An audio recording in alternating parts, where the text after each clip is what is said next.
We get steam up early so you can make a day of it at the Bushmill Switchback Railway, Port Arthur.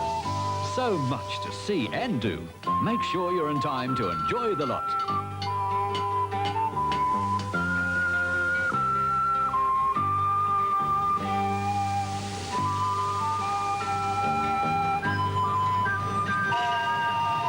All aboard!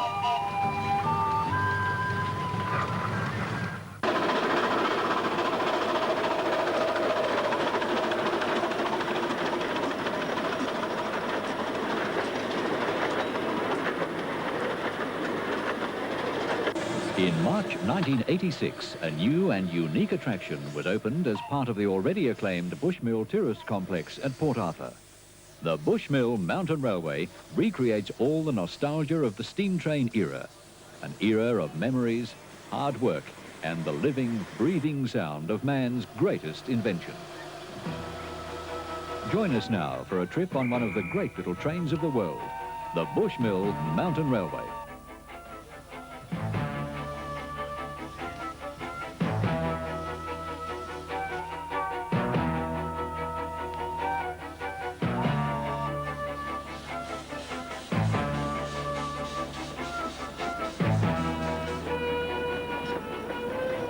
After shunting through a switchback and reversing direction, we're on our way to the Fox and Hound station.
Having travelled the first 2 kilometres of the scenic journey, the train arrives at the Fox and Hound station, adjacent to the new Fox and Hound holiday resort. Here, the locomotive is shunted and prepared for the return trip to the Bushmill complex.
Now you can have all the enjoyment of this unique little railway.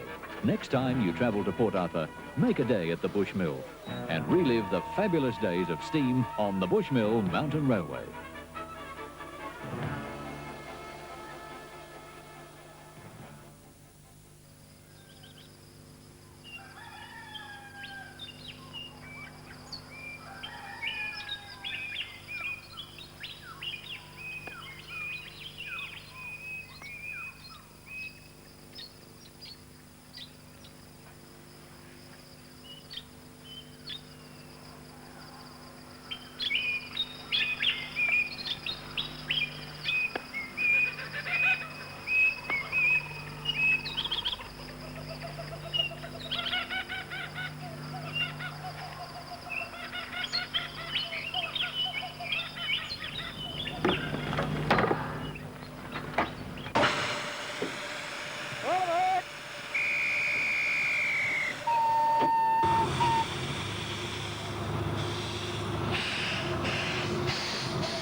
There is something very special about trains. Small trains especially evoke a magic of their own, particularly if they're powered by steam. Join us now for a journey on a most unique railway, one of the world's great little steam trains, Tasmania's Bushmill Mountain Railway.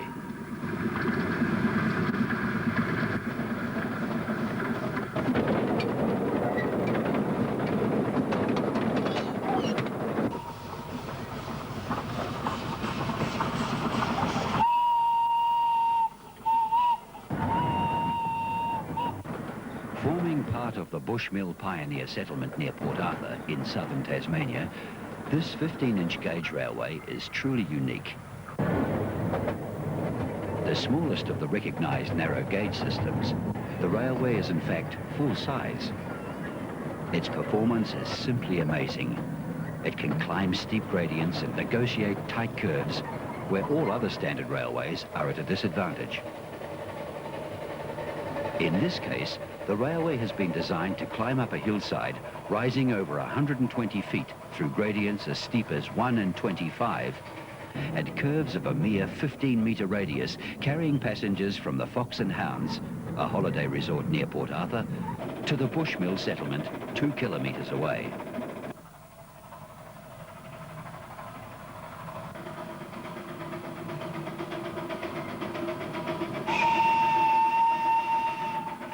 This little train has endeared itself to thousands of passengers, both young and old, and is truly an attraction for all ages.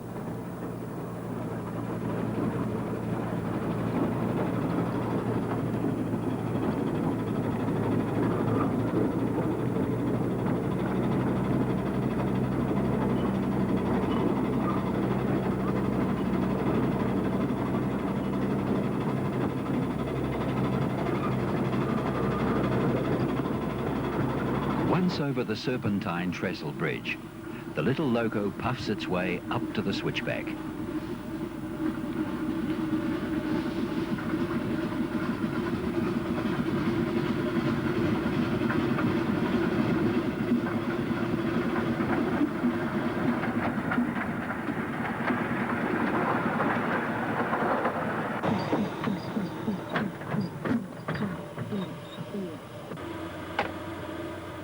Here, the train will reverse off the main line into the Bushmill station before picking up another load of excited and happy passengers for the return trip.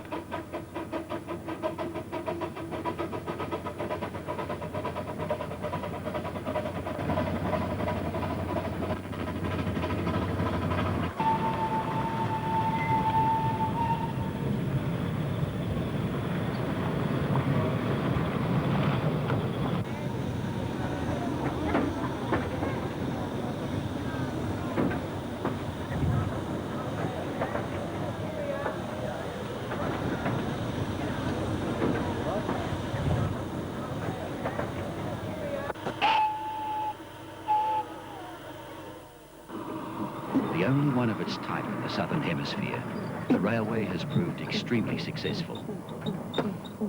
Because of its size, it has considerable economical advantages over larger railway operations.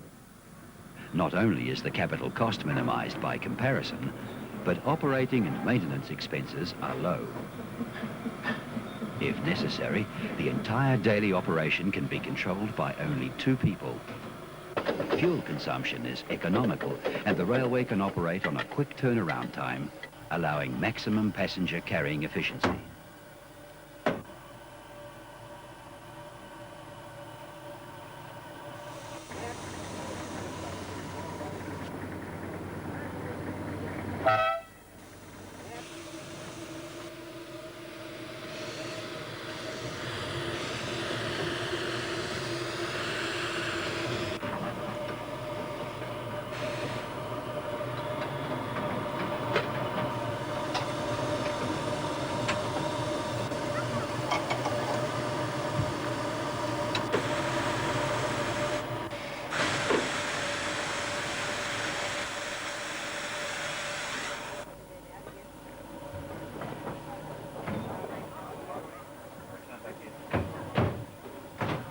Distance a little over 4 kilometres and we'll be about 35 minutes for our return journey. I'd arrived at the Tasman Peninsula, had about 5 minutes there while I was hitching around and preparing the return journey. So feel free to hub out and walk around with do so, and I'll give you a warning just prior to departure. On our way down to the Tasman Peninsula, crossing over 100 feet altitude, down the shore of Stingray Bay, where the original site of the old mill. Well, as soon as we've got everybody aboard, just be okay to go. We'll be on our way, so we hope you enjoy yourself today. And we'll go for the railways to the well.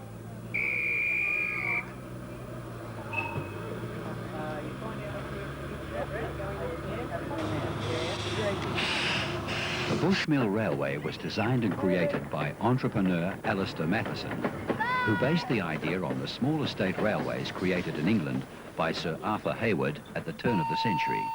Well, there's no doubt at all that Sir Arthur Hayward was the man that was responsible for the introduction of the 15-inch gauge railway system. He experimented quite extensively prior to the turn of the century to develop railways to move goods and chattels around his English country estate. Of course, there were no road vehicles, no trucks, there were only horse and wagons, and they were fairly slow. And the larger trains of the day, even up to the 7-foot gauge, well, they were far too big. But Sir Arthur Hayward experimented with these smaller trains, and after a number of years came up with a very good design for the 15-inch gauge railways. And he carted very successfully a lot of produce around his farm and up to the main railhead for shipment off to the marketplace. He had a very extensive workshop on his estate. He obviously had some funds behind him. He even had a little iron foundry there in which he experimented with his various castings. And he developed the technology which we have today. And in fact, it hasn't changed at all over 120 years. We're using the same technology that he came up with all those years ago. In fact, he built 2 railways. He built one on his own estate called the Duffield Bank Railway, and he built another one for a friend of his not very far away in the same county, the Eton Railway. And that was even more successful than his first one. Many, many years went by, and gradually, with introduction of trucks and motor cars and other similar powered vehicles, these little railways were forgotten. But they have been reintroduced around about the time of the Second World War as passenger carrying railways for various tourism purposes.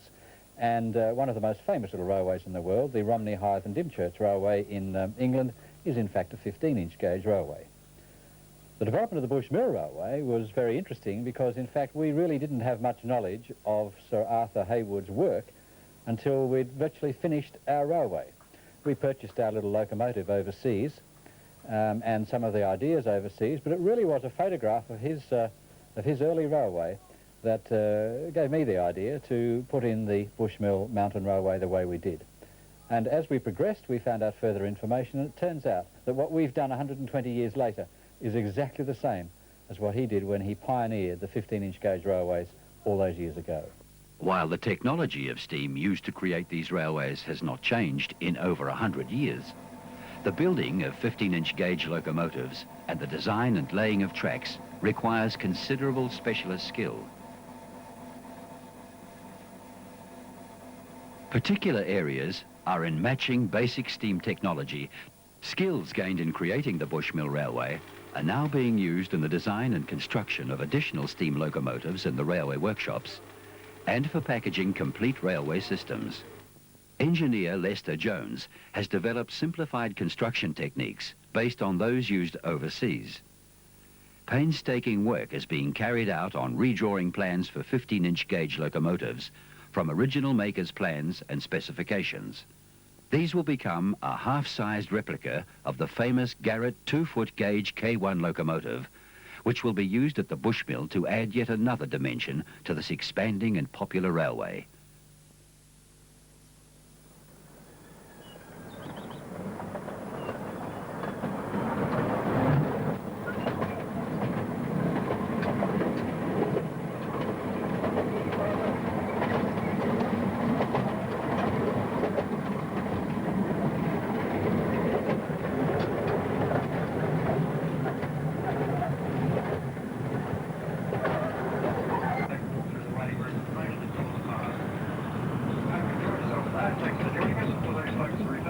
We'll be about 5 minutes here, so feel free to hop out, have a walk around.